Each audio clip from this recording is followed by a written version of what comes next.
the schools of education are continuing to not produce teachers that have experience in evidence-based practices. In fact, only 25% of the schools are doing that. You can't even read a medicine bottle to follow directions to take your medicine. You can't write a check. You can't navigate the internet. They wind up going into the school prison pipeline. That happens because many people in prison have low literacy skills. So the current shift right now is toward what we call the science of reading, and it's distinct because it's driven by decades of interdisciplinary scientific research rather than popularity or philosophy. It's brain research. This isn't about what makes us feel uncomfortable. This is about results. This is very much a political issue, and there's a lot of money at stake here.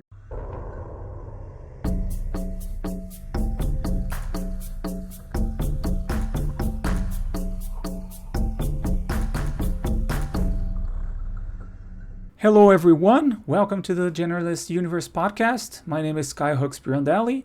I'm an economist and a science communicator from Brazil. And in today's episode, I'm joined by Donna Hejtmanek. She's a retired special education teacher and a preeminent literacy advocate, widely known for founding the Facebook community, Science of Reading, What I Should Have Learned in College. In this particular interview, I'm also joined by co-host Ana Carolina Lima, who has been raising awareness about evidence-based literacy for teachers and parents here in Brazil. We explore the evolution of reading instruction in the US, the shift toward the science of reading, and the specific brain research that supports it. We also discuss the Mississippi Miracle and how these evidence-based practices can inspire solutions for literacy challenges that we still face here in Brazil. I'd also like to thank Monica Luksnitsky, who works with literacy in special education, for suggesting this interview with Donna. In the episode description, you'll find links to the websites and initiatives related to evidence-based reading instruction that were discussed in the interview. Before we begin, I want to mention that I run this entire science communication project on my own, from recording to editing, so any financial support through the podcast PayPal account is greatly appreciated. You can find the PayPal link for donations in the episode description or use the QR code displayed on the screen. If you're watching this on YouTube, don't forget to like the video and subscribe to the channel. And if you're listening or watching this on Spotify, be sure to follow and rate the podcast there too. Donna Hejtmanek, welcome to the podcast, and thank you so much for accepting our invitation to share your knowledge about literacy and the science of reading. Thank you for having me. It's truly an honor to be here. So for viewers who are new to the topic of literacy, could you give us an overview of the main reading instruction approaches that have shaped U.S. education over time? Sure. So reading has evolved in the U.S. over time. It's gone through many phases. Early in the 20th century, schools relied largely on phonics-based basal readers, which is kind of interesting because we're kind of going back to that. But mid-century instruction shifted toward whole word and whole language approaches, driven by the theory that balanced literacy, or learning whole words, is all about language because language is so important. I'm not disputing that, but it's based on the thinking that we learn to read through the way we learn to speak. And that is not true, because reading is a very complex skill that requires direct instruction for most people. We do have some people that are natural readers and can pick up the code all by themselves, but for the most part, that's not happening or very common.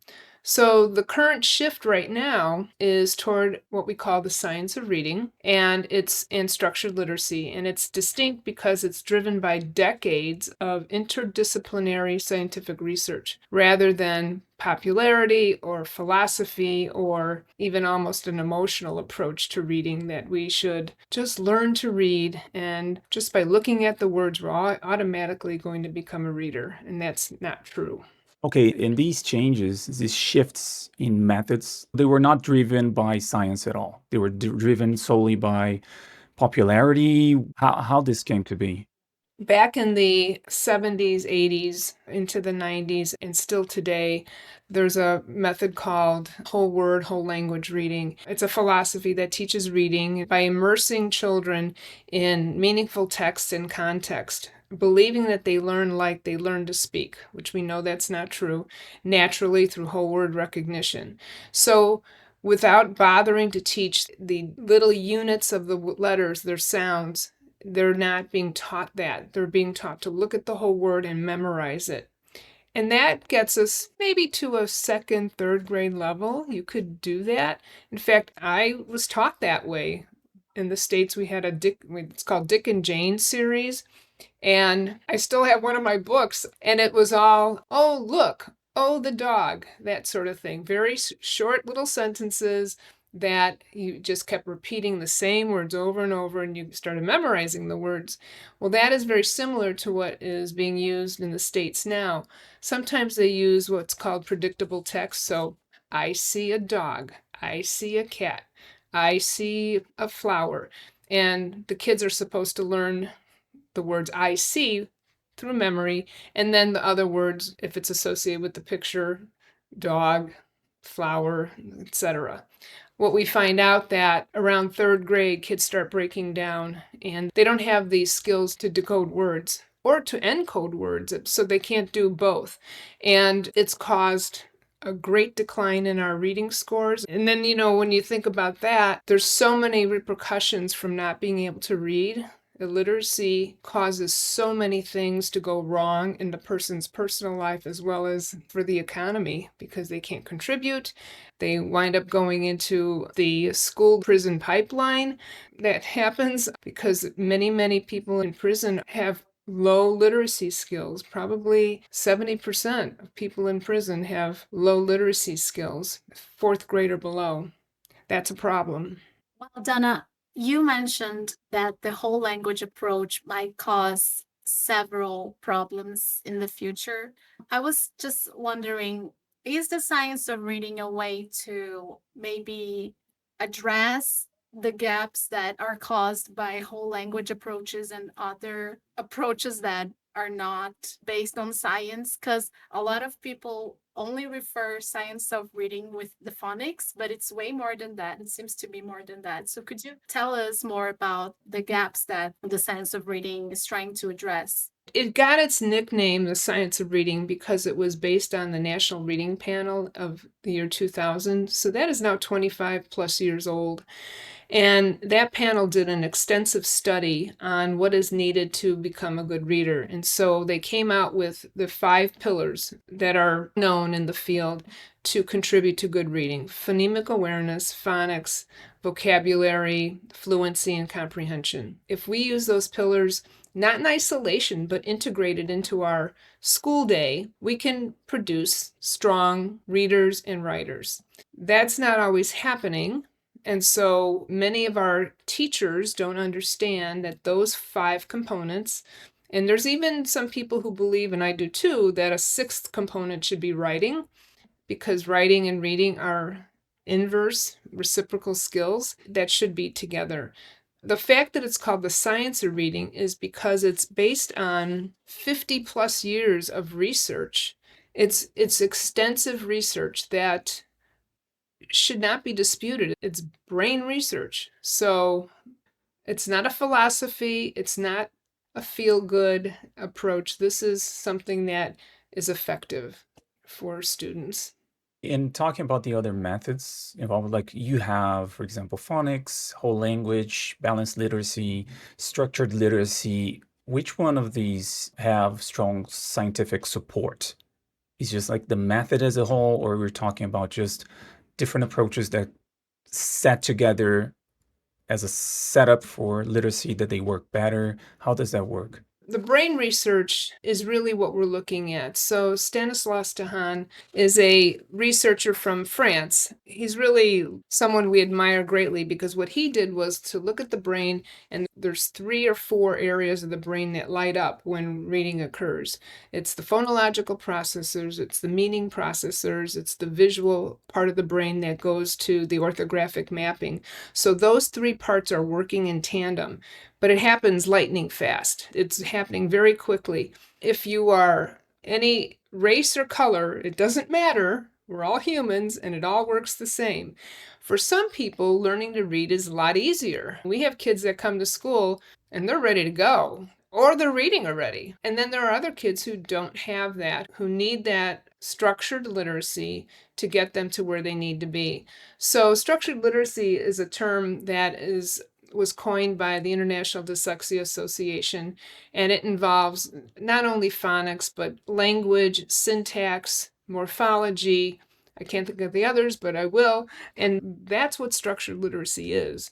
It's just not phonics. People think science of reading is just phonics because that's something they didn't do. I was thinking about the 50 years of research you mentioned, because it's a long time. No, what's long is I next year I will celebrate 50 years of graduating from my School of Education. Now that's a long time. It's just crazy to think that even with so many years of research, we have people going other ways. But I know. I hear about it every day from teachers. like me and my peers who work in education, a lot of us didn't know. Well, I know.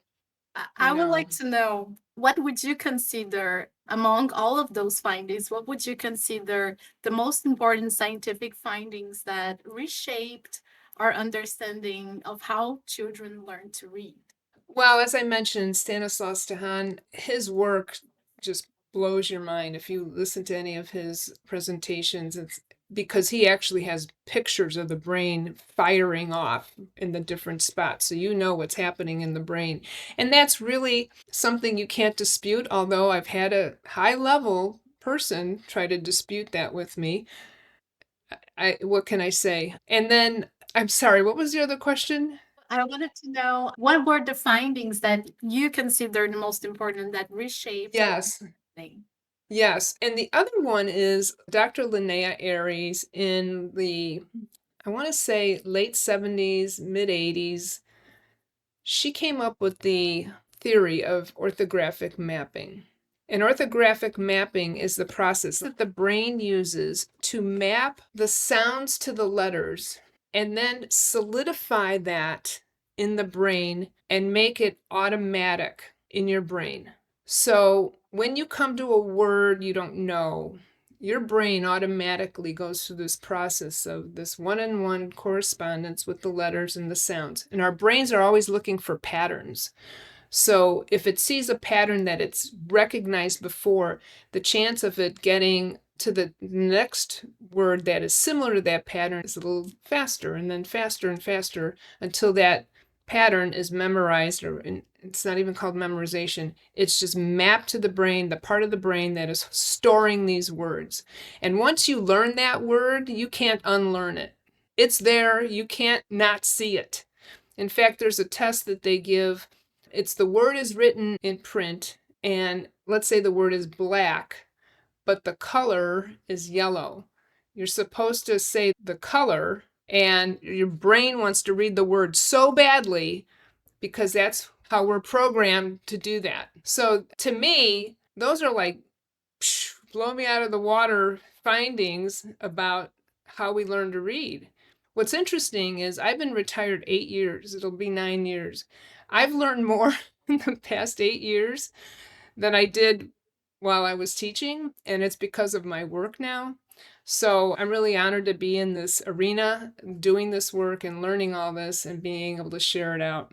And what would you say, Donna, which approaches are still most commonly used in the US today? Is this changing rapidly or slowly changing? But which one is still like everywhere? So in the US, we had a whole language approach was adopted through the 90s, 2000s, and still is going strong. And I think part of the reason is that it's a way to teach people to read that is just makes you feel good. You're gonna pick up a book and sit in the corner and you're just gonna become a reader just through osmosis. And that's not how it works. That is a very still common approach. It's called the workshop approach.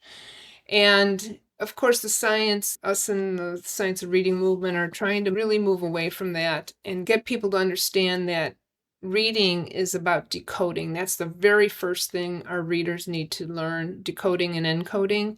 And once you break that code, once you understand that, if you lay the foundation right, around mid-first grade, this magic happens and these kids just start taking off and start reading. They're not choppy anymore and they're not sounding out every sound because they started that mapping thing and it's becoming more automatic for them.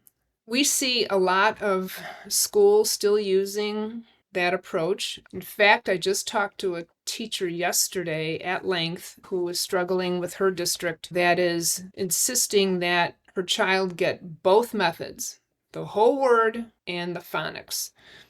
And it's a contradiction to how this child's being serviced in one setting and then in another. And it will cause confusion for that child. Wow, that's so sad. We have the same happening here, unfortunately, in many places. Mm-hmm. And the reason is because schools, teachers, districts, administration, they don't understand the why behind Yes. why you should be doing it with sound-based first.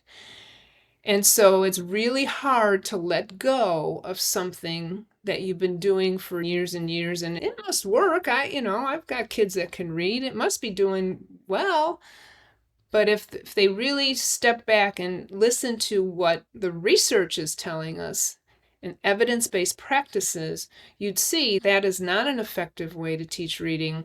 And that's the issue, is that we have schools and districts that the leadership is not trained. So this is just not about getting teachers to know what to do. Yes, they're the deliverers of the methods, but the administration needs to understand too, because they're in charge of those teachers and they need to support it and they need to understand why they're doing it.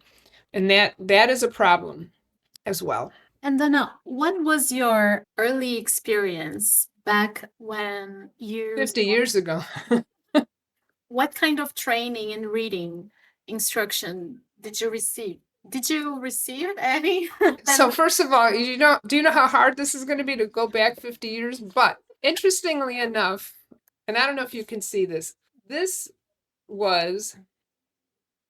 I received this. It was typed in a writing machine.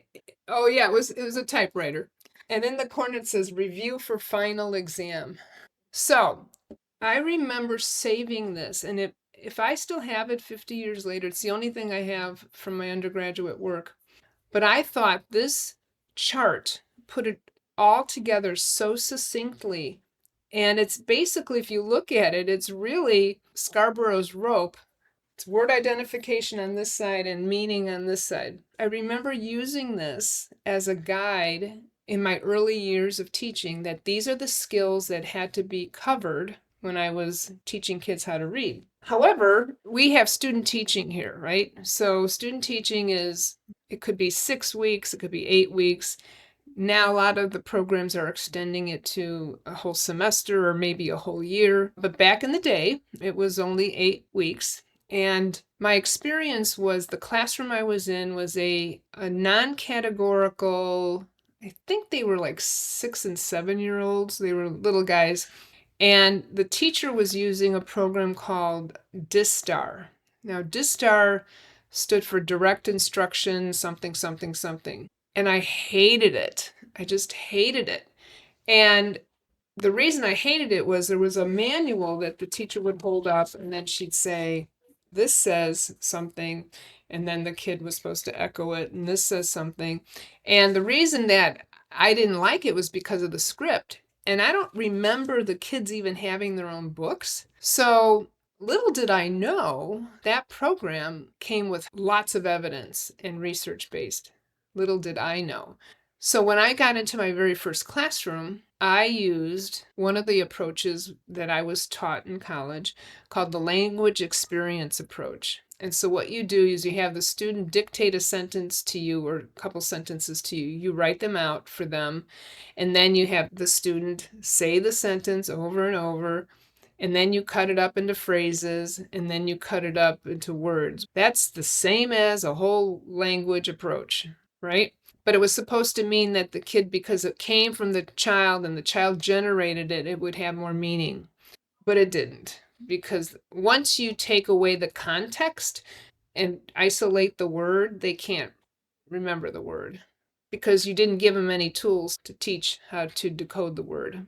So the other thing, that my very first classroom, I was on a naval base actually in Illinois, and my supervisor purchased for me these cute little blow up letters called Alpha People, I think it was. And A said and I don't remember what the other things were, but it was teaching the letter sounds, which was good. That was good. But I didn't do anything beyond that. I didn't teach, okay, let's sound out this word, because I didn't have that experience as a student teacher. I didn't learn that. So what a teacher walks into the classroom with is what she or he has been exposed to in their studies, which is a problem when you think about it. And then when you get to the school you're at, the very first school you're at, you are told to use XYZ because that's what the school has. And so, again, you're still kind of a victim of what you're provided or what your training taught you. Hence, what do we have? Thousands, if not millions, of teachers who are ill prepared to teach reading effectively. And so, the result is that we have children not learning how to read and write with efficiency because the teachers don't have the skills. At some point, you just realized that something was not working at all, and then you went after something different. How did you get to know science of reading? Was because of that, because of the frustration in the process of teaching kids how to read? So, my experience, I was a special education teacher, and back in the day, it was more like you just did it slower and louder because the kids, they didn't get it the first time, and you just had to repeat yourself over and over. I didn't have the tools that I know now. I just did. First of all, you're a new teacher. You don't have that experience. You don't have that built up toolbox, right? I just didn't have something that I could sink my teeth into. I was given what we call a basal reader, and it's basically a story and then some skills that are taught, and then you go to the next story and some skills that are taught. Wasn't seeing a whole lot of progress with that.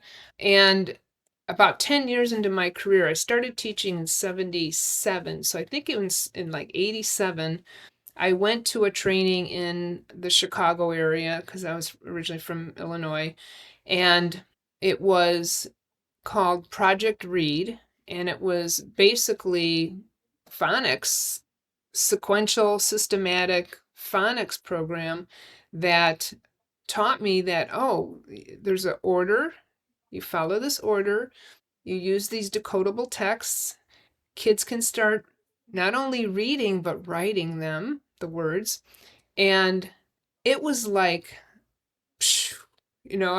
blew my mind. And I finally felt like I had something that I could give my kids that was solid and was going to move them forward in an organized, sequential way, showing results. It was extremely powerful for both me as an instructor and for my kids as learners. Do tell us about some of those changes you could see happening once you started applying those evidence-based practices. So you don't have to work real hard because the kids are showing the excitement in their decoding and their reading. They're getting it. And so it just builds upon itself that, I'm going to just keep working hard and doing this, and let's keep reading and let's keep sounding out words. It was just amazing to see the progress. And years ago, we didn't have the built-in systems that we have here in the States. We call it MTSS, multi-tiered something of support, systems of support. And so that is a really important thing to do because you're really catching kids before they fail. So what you do is you're progress monitoring kids. Back in the day, I didn't have that training to do that. It was more, okay, you get the kid, and I'm embarrassed to say this, but that's the way it was. They were all on IEPs, individualized education plans. And so you set a goal for the year, and they would do, okay, we'll learn 100 basic sight words. You just try to teach the words by sight, basically. And at the end of the year, you would evaluate them instead of doing weekly progress monitoring. I may have done that, but I don't recall doing that. So we would wait a whole year or maybe 6 months before we started evaluating the kids again. It wasn't as scientific as it is now. It's very data driven now, where it wasn't before, at least in my experience. So that's a wonderful change to see. And it's not only for special ed kids, it's for anyone. Any student should be getting progress monitored. We should know where they're falling in the class. Are they high, medium, and low? If they're excelling, what can a teacher do to make their school experience even better? And if they're struggling, what can the teacher do to get the help they need? And this training of new teachers, let's say, is it something that happens nationwide, or it depends on the university you're talking about? How has been the change in that over the years? Our schools of education are not changing as quickly as we would like to see happen. There's an organization here in the States called NTCQ, or National Center for Teacher Quality. And they are a nonprofit, and their mission is to have every student have an educated teacher, a prepared teacher. Let's see here. So NCTQ did a study in 2023, and unfortunately, the results were not good. The schools of education are continuing to not produce teachers that have experience in evidence-based practices. In fact, only 25% of the schools are doing that. That is not good. We have so many educators, pre-service educators, that are not prepared to teach reading with effective reading methods.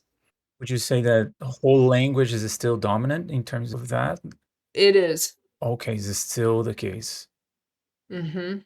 With the strong evidence we have, why is it still not consistently taught in the teacher preparation programs? I think there's resistance because higher education feels like they are the experts and that they have the academic freedom to teach whatever they want. And that becomes a problem when you have teachers exiting your program that don't have the knowledge to serve them to the best of their ability and to serve their students. There's resistance because I think there's egos that are being bruised here, and change is hard. Change is hard at any level. And so when you get people that are resistant to change, you have to tread lightly. And it's a lot of the schools of education are resisting this because they don't want to be told what to do. In fact, we have some states that have mandated that the schools of ed, the entire state, go through an audit. Ohio, the state of Ohio, has just completed their higher ed teacher prep audit, and the results are coming out soon. So we will see. And there was like 55, 60 universities that went through that process to find out what methodology was being used and so forth. Okay. Yeah, I'd like to open a discussion here to talk a little bit about Brazil and this whole situation because it's quite similar. It's very curious actually because there's some kind of convergence to whole language methods that they come from different theories, let's say. It's quite interesting because Brazil, the biggest name here when it comes to whole language is Emília Ferreira. And I've never heard her name being mentioned in the US. So it's quite interesting to see this convergence when it comes to methods. It's interesting to think why it's a global phenomenon. Mm-hmm. And I don't know, sometimes talking about literacy, I think it's a lack of scientific literacy. I don't know if you would agree with that, which is like people do. talk about science, but they relate more to master's degrees and PhDs, but not so much on the structure of science or scientific knowledge and perspective into things, not being able to explore quantitative research Even qualitative research not being properly assessed. It's just being used because it feels as if it's right, it's correct. I think the whole language approach is pretty much that. It's like it sounds good, it sounds okay, but then It feels warm and fuzzy. exactly. And then if you look back, at least looking back when I was a kid, teachers, they were quite harsh with the students. But I mean, they were pretty good at what they're doing. Every single student would leave their grade reading pretty well at the time. But I think it was just this appeal to being nice to students, having more of an open dialogue with students and so on. But maybe this approach of whole language brought in, and then everybody embraced it, and not having a scientific literacy behind or as a background, everybody adopted this. I'm new to this topic, but it feels like this is the answer to me. I don't know, what do you think of this? I completely agree. You have a really good assessment of what's going on. And I think that's why that movement in whole language in the US took off the way it did. First of all, it's an easy way to teach. You look at your book, you just read the words over and over. Our leader in the US in this movement was a gentleman, professor named Ken Goodman, Dr. Ken Goodman. That was the approach that he used. That whole language, we learned that reading is language, is spoken language. And so if you're a natural speaker, you should be a natural reader. As we know, that's not true. To the day he died, he still held true to that philosophy. And in fact, his wife, in prepping for this interview, his wife, who's also a PhD, she is still talking publicly, giving interviews. The interview I saw was from February of this year, talking about whole language and learning to read. And she didn't want to talk about the science of reading, didn't want to talk about it. And she was talking about that she just read another book about the brain, and she's just really interested in the brain. And I'm thinking, where have you been? We're talking 50, 60 years of research, if not more. Of course, we know it's more, but the research that's associated with our education. So this is exactly what you're talking about, is that it's this resistance to change. And I don't know what to do about it. I try really hard to be a good listener and to find commonalities between our approaches and understand. I want to hear what they have to say. And they also need to hear what I have to say. And that's what has to happen. It has to be people coming to the table willing to learn from each other. Since Caio brought up Emília Ferreiro, is that okay with you, Donna, if I read a little excerpt from her book? Very popular. Absolutely.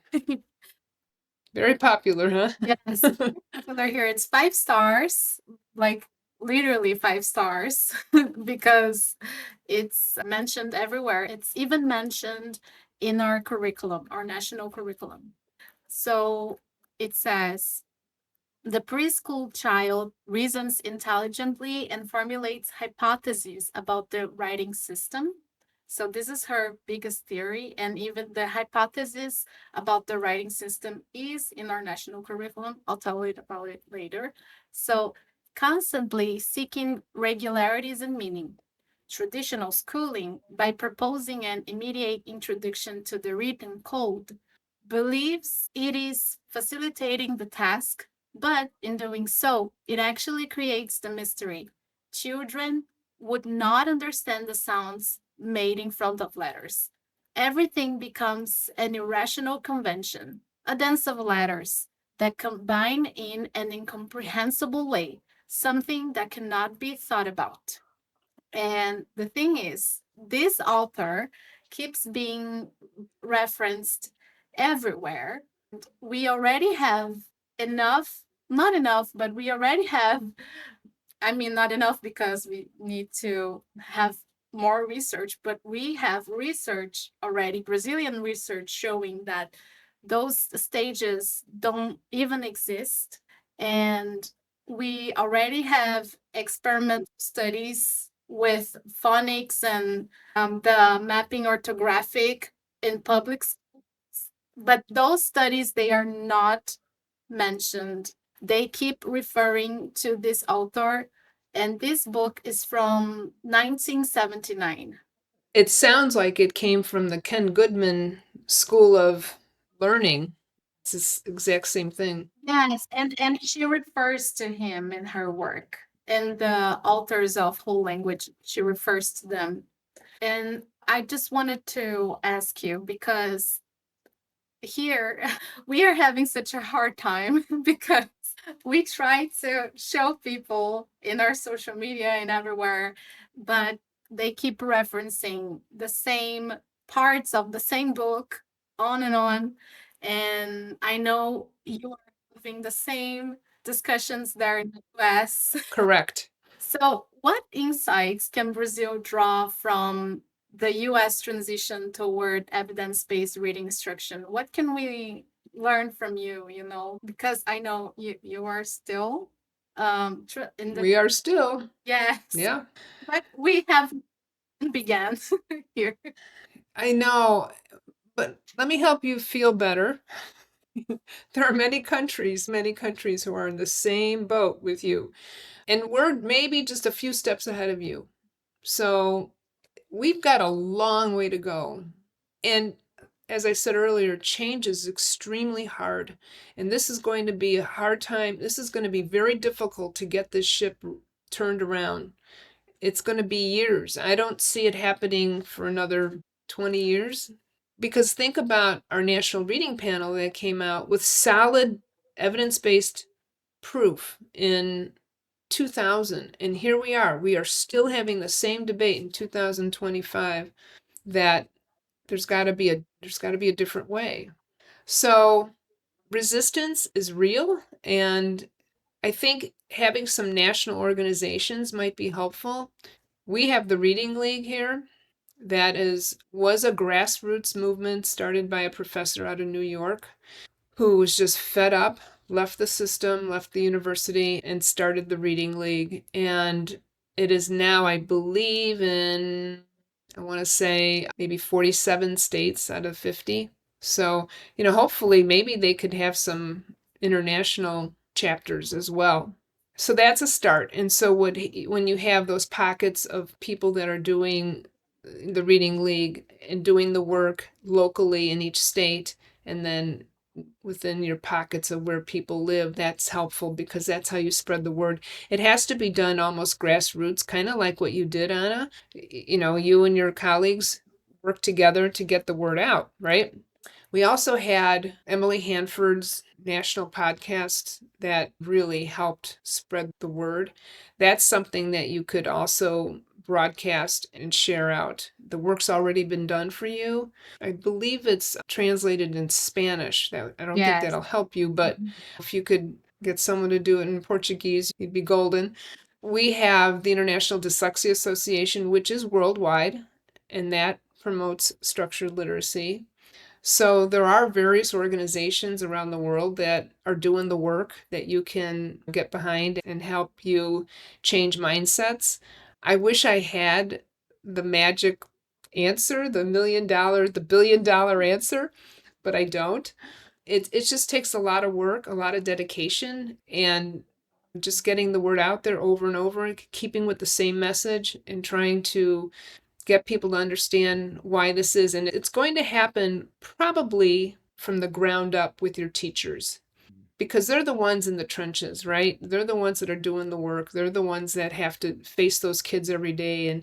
And it, when something's not working. And then you start seeking out solutions to the problem. And if you can be there to provide those solutions, you'll have teachers starting to follow you. And that makes sense. And that's exactly what happened with my Facebook page. I started my Facebook page out of frustration. I was very active in legislation in Wisconsin when I lived there. And so I did lots of testifying and trying to get the state to create laws for those with dyslexia. And this is how the Facebook page got started. Out of frustration, I was testifying at a Senate Education Committee, and I said, I'm going to write a book. That's what I told them. I'm going to write a book, and it's going to be called The Science of Reading, What I Should Have Learned in College. And that weekend, I was sitting around looking at my Facebook page, because believe me, I am not a social media person. I am now, but I wasn't then. I didn't even know that Facebook had groups. I had no idea. I didn't even know. And I'm like, what's a group? So I click on it and it's, oh, you can create this and this. So I'm like, okay. So I did. And it took off like crazy. It just took off. And then about 8 months later, COVID hit and everybody was home, had nothing else to do except sit on their computers. And that's when it really took off and the message got out there. So COVID was horrible around the world, obviously, but for us, it really helped grow the movement into something that's been incredible. But we have so far to go. We do. I'll try to stay positive. And do you think, talking about the pandemic, do you think a lot of parents got to see closely how their kids were being taught how to read, and that had an impact too in the movement? That's a great question. And yes, absolutely had an effect.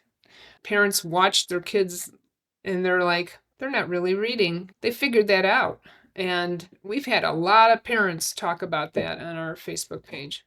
Interesting. Yes.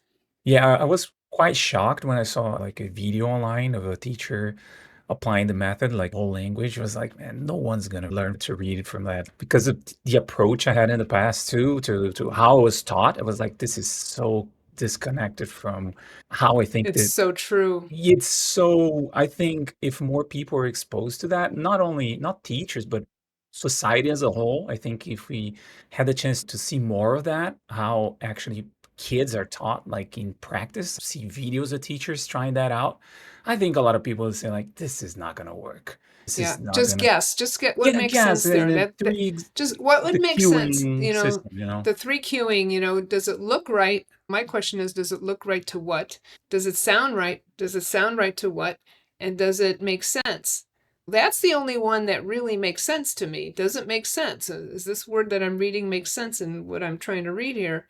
There's an excellent, and this might be something we really highly promoted it here in the States. There was a researcher mom who lived in California, and she was reading with her daughter a book called The Purple Crayon. Anna, are you familiar with that? Yes, very. So she recorded her daughter reading this book, and the daughter could not read the word purple. Couldn't read it. She couldn't read the word purple when it was taken out of context. Even though in context she kept reading, the crayon is purple, the gate is purple. It was all on the word purple. But the child could not read the word purple when you took it out of context. So the mom, who was a scientist, was just doing an experiment with her daughter to see if her daughter could figure it out. And the video speaks so loudly of the damage that whole word instruction has caused these kids. It's frightening. It's scary to see what's happened.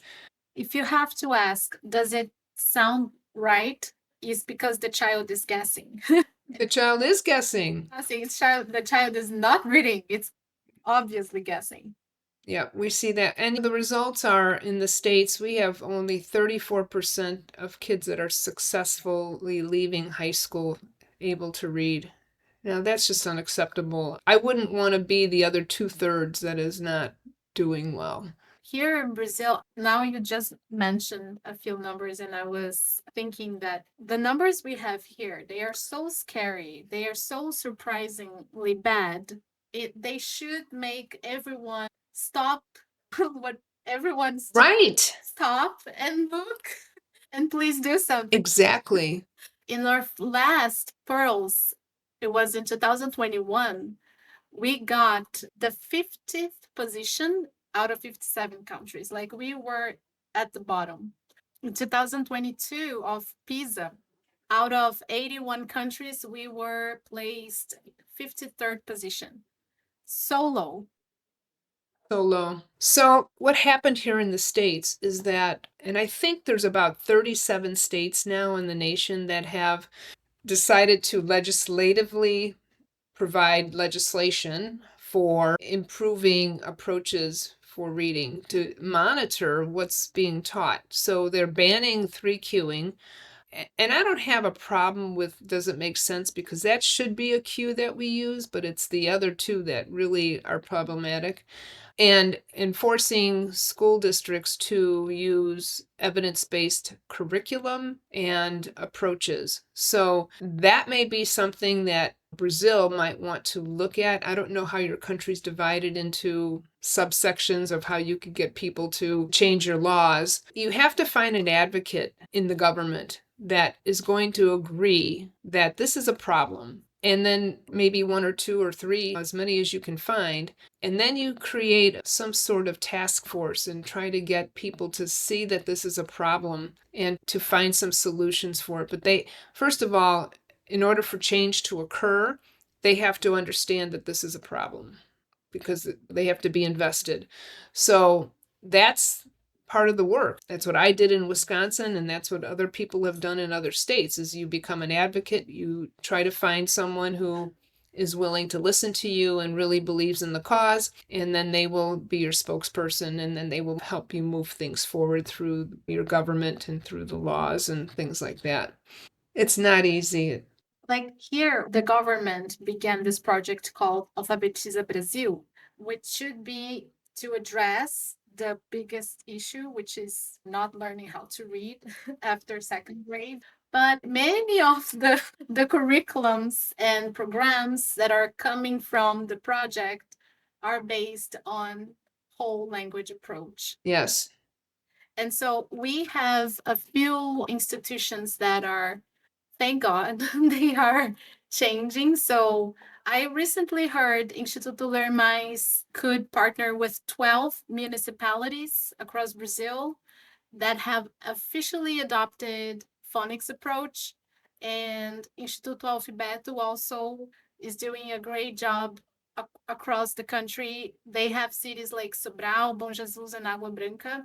And what they are doing in those municipalities is crazy because they are scoring nearly 40% above the national average just because they're using structured phonics. And right. Have the results, but correct. It's coming from those institutions, those institutes, and we see that the movement is growing through social media and through the teachers that are getting the results, but still there's very little openness from the universities, from even mostly from the government, because we know people in the government, the MEC that we call, would I call that, Caio, in Brazil? Like The education Ministry of Minister of Education. Yeah. Yes. they do not listen to evidence-based education approaches, they do not listen.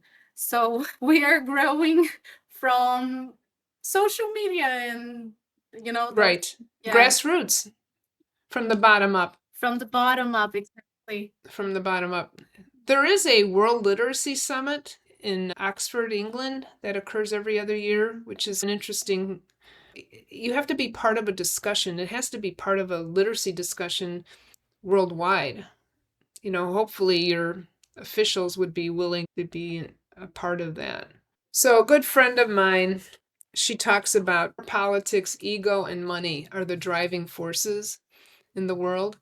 And we see that all the time. And so when you're dealing with change, this is very much a political issue, very much. And there's a lot of money at stake here, because when new curriculum is being purchased, we're talking millions and millions of dollars that are vying for the same position. So it's a very complex issue. I feel for you because I know exactly what you're going through. How about the cases like the Mississippi Miracle? Was one of the things that led me to read more about the phonics and the impact of that. Do you agree with the term like Mississippi Miracle? Would you call it a miracle? Do you think this helps, like this kind of success cases help when it comes to talking about literacy in the country and so on? The thing about Mississippi is it was always a state that, the southern states, Alabama, Mississippi, Arkansas, that cluster, Louisiana, they were always known as being the lowest on the totem pole because they just could never achieve higher scores. It was almost like, at least we're not Mississippi. You'd hear comments like that. People aren't saying that anymore because what Mississippi did was they decided to take the bull by the horns and they were going to change things. And what they did was in 2013, they decided they were going to have training throughout the state for teachers. And they used a curriculum for teachers that teaches the why of why we should change about how people learn to read. And it's called Letters, Language Essentials for Teachers of Reading and Spelling. It was statewide. Teachers went through that training. Administrators went through that training. They also went through principal training of how to be an administrator, principals and superintendents, of what they should look like. So everyone was on board. Everyone was speaking the same language. Everyone knew what had to happen. The thing that people don't talk about is that they used a coaching model. So they hired highly trained coaches that were trained in letters, but highly trained, and brought them into the schools.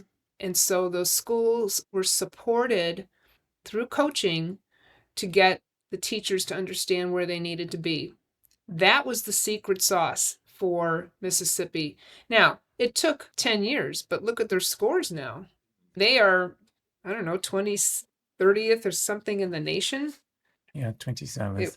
They have moved. They have really moved. So good for them. Yeah. And so people are now. So Louisiana is fast approaching, catching up to Mississippi.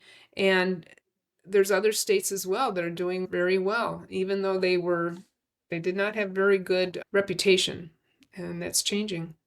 And would you say that there is a lack of understanding of the problem when it comes to other disciplines? For example, I'm an economist, right? And for me, the first thing that came to mind when I heard of it, it was like the impact of this on the economy is just immense. If you do the math, it's something that would just shock everyone. And I don't know why we don't see more economists into this. When I see them like talking about, for example, I saw some analysis of the studies of Mississippi, but they don't understand the difference between whole language and phonics. That you have to understand that to actually look at the numbers and then have this as a background to understand what's going on. What's the difference in approach to literacy? So do you see this not happening also, like other disciplines not quite grasping what's going on? I agree. I think people are stuck in their own little world, in their silo, and they don't understand the impact, the economic impact of people's illiteracy when they get out of school. You can't even read a medicine bottle to follow directions to take your medicine. You can't write a check. You can't navigate the internet. You can't navigate public transportation. So you can't do a lot of things. And so that person starts seeking out employment at lower levels. You would think that the business world would be up in arms and be, what's going on? Why are our schools producing only 34% of our students that are literate? Because then the workforce is limited. You're not getting enough people in the workforce that are competent, highly literate, able to read and write efficiently. And as I mentioned at the beginning of the interview, is the school to prison pipeline is real, is very real. If it's easier to sell drugs on the street than to go to school and advance your skills, which path are you going to pick? The path of least resistance, right? So yes, it is a problem. Right at the beginning of our interview, you were mentioning that there is this moment of awaken when teachers realize they are doing something wrong. They look for methods that actually help children to read. And I'm one of the cases. I see many teachers feeling so guilty, Mhm. or offensive. It's Mhm. one way or the other. Correct. Correct. See, expensive when you realize that you might have been teaching using ineffective methods. How do you approach this sensitive issue? That's a great question because I hear about it a lot, especially in the early days of the Facebook page. We are now in year 6, so I don't get quite as much drama on our page about not knowing. But in the early days, people they'd be online and they'd say, "I'm sobbing right now because I just learned that of all the kids that I could have helped and I didn't because I didn't know." And as you mentioned, you're either feeling guilty or you're defensive. And those that are defensive, a lot of that is fear-based because you believe that what you're doing is the right thing because you were taught that. And that's what has to happen. It must be working. Most of my kids can read from their perspective, right? You don't know what's happening 5, 6 years down the line. How are they reading and writing efficiently? We don't know.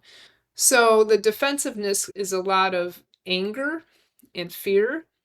And then the guilt, we get a lot of teachers who are talking about the guilt.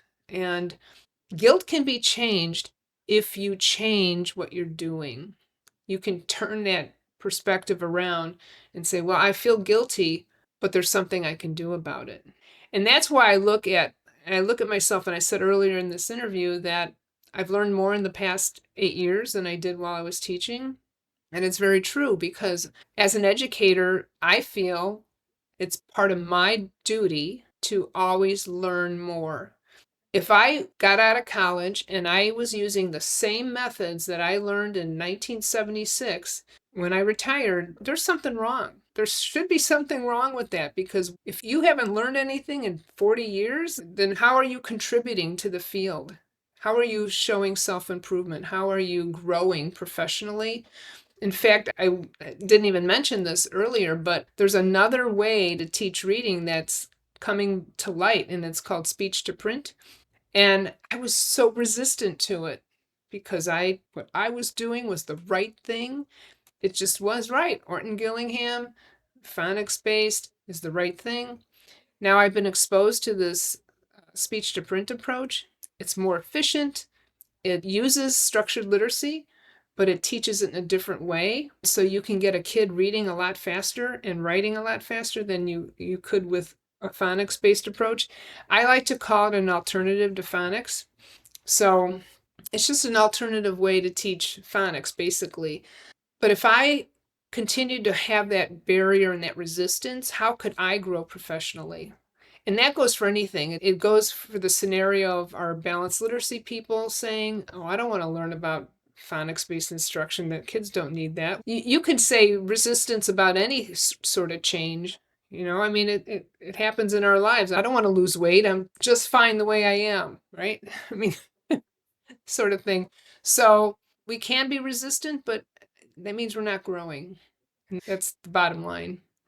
And do you think this stronger connection to science that you have now when it comes to literacy taught you not to be so attached to specific methods of teaching, and then you tend to look at whatever evidence it has will add to the system? Yes, because you have to keep an open mind. You have to have an open mind as to what is out there because the science keeps evolving. We know a lot more now than we did 50 years ago. And 50 years from now, we're going to know a lot more than we know now. So if I am resistant to that change, then I'm really not a good professional. You have to grow. That's part of the deal. So yes, I've learned, like I said, I've learned a lot. It's been an interesting ride. And would you have any message or would you like to leave any message for policymakers and higher education institutions that still hesitate to modernize their literacy practices? I would say this isn't about us. This isn't about what makes us feel uncomfortable. This is about results. So look at the data. Are you proud of the data? Are you proud of what you're seeing? Are our kids leaving school that are literate in reading and writing and math? And are they able to transition to be contributing members of society given the skills that you have taught them? If the answer is no, then you need to reevaluate what you are doing to make their educational progress appropriate. And it's up to you. I mean, these people hold all the keys to it, but we can all work together on that. It's a team.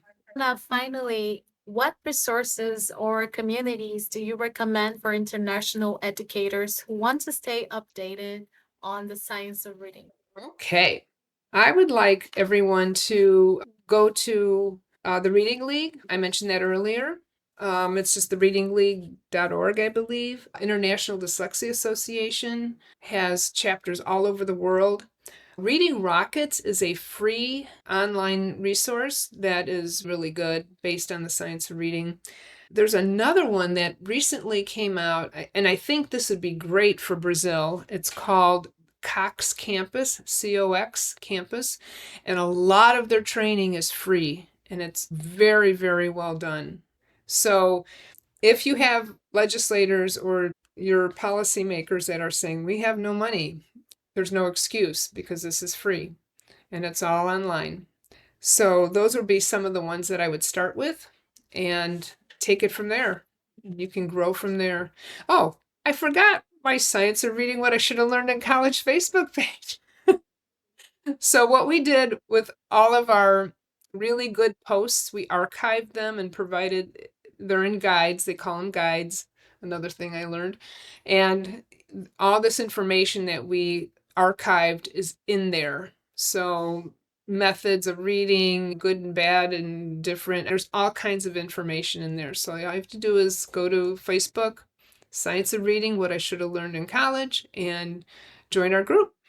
Nice. And what about Soda Story? We were exploring that, the podcast series, Soda Story. What was the impact of it, and would you recommend people to check it out? Oh, the other one that I would recommend is NCTQ, which is National Center for Teacher Quality. Soda Story is called APM Reports. It's American Public Media, and it's the one that got started was called What's Wrong, How Schools Teach Reading. And that was the one that got people started. Emily Hanford created this series, and she just kept interviewing people and talking about the use of balanced literacy and how detrimental it was to our students.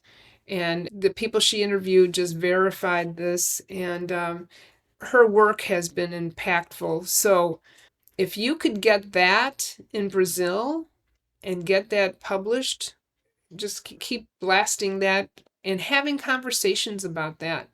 That can really be impactful for your kids and your citizens in Brazil. You'll learn a lot from it.